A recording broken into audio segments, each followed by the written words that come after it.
For years, I've had a crusade against cap rates. Seems like most sellers, agents, wholesalers, they all know how to tickle the interest of a potential buyer by quoting some insane returns based on cap rates. Now, I've found more often than not, cap rates are really a great place to hide the truth.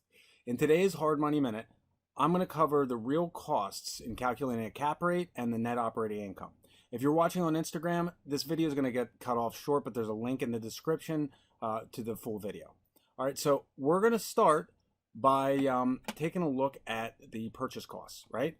Now, you've got the purchase price, you have your closing costs. This is going to be builder's risk insurance, title insurance, transfer taxes and fees.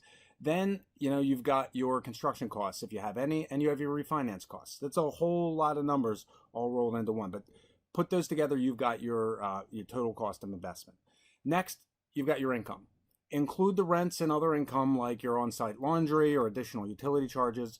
And then, be sure to adjust that number based on your vacancy rate and your lost rents. Now, if you've never done this before and you're trying to come up with a number, you'll find numbers online of like 4%, 8%. Look, I'm telling you, if you've never done this before, use 17%. That's a loss of 2 months rent per year. Sounds like a lot, but if you've ever done this, first time, it's tough. It's tough, and 2 months can go by really quickly. So use 17%. Now we have our expenses. These are going to include a lot more than you might expect. So first, you've got your standard stuff that everybody includes. You've got your property taxes and your insurance. You're also going to want to include the cost of the rental license, a homeowners association fees if they're there, utility expenses, maintenance. Those are going to be the standards.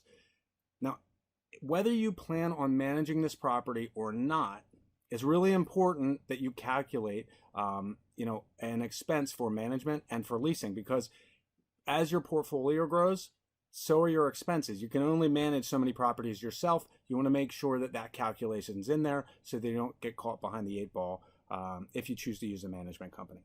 So as a whole, you can expect your operating expenses to range somewhere between 25 and 40% of your gross annual income, and that doesn't include your mortgage payment. So make sure that you're calculating everything properly so that at the end of the day, you're going to have money aside when the unexpected comes up.